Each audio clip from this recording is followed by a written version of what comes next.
आगामी लोकसभा निवडणूक संदर्भात माननीय पोलीस अधीक्षक श्री महेश्वर रेड्डी यांचे आदेशान्वये माननीय अप्पर पोलीस अधीक्षक चाळीसगाव श्रीमती कविता नेरकर मॅडम तसेच उपविभागीय पोलीस अधिकारी श्री अभयसिंग देशमुख यांच्या मार्गदर्शनवर सूचनाप्रमाणे चाळीसगाव नांदगाव रस्त्यावर खडकी गावाजवळील बाबा पेट्रोल पंपाजवळ चाळीसगाव पोलीस शहर स्टेशन तर्फे नाकाबंदी लावण्यात आली आहे। आज रोजी दिनांक 23/3/2024 रोजी संध्याकाळी 7:30 वाजता माननीय पोलीस निरीक्षक संदीप पाटील, योगेश बेलदार, Nitesh Patil, Pandharinath Pawar, police head constable Nilesh Patil, Kalpesh Pagare, Mahendra Suryavanshi यांनी येणारे जाणाऱ्या वाहनांची तपासणी करीत असताना चाळीसगाव शहरातून खडकी गावाच्या दिशेने मारुती व्हॅन क्रमांक MH19DV1874 ही येताना दिसली।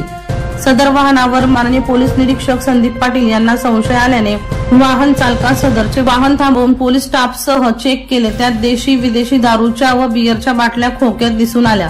सदर वाहन चालकाकडे कोणताही दारू वाहतुकीचा परवाना नसल्याने 2 पंचांना लागलीच बोलावून सदर वाहनाचा झडती पंचनामा केला। त्यात 18,660 रुपये किमतीची देशी विदेशी बियर मिळून आली आहे।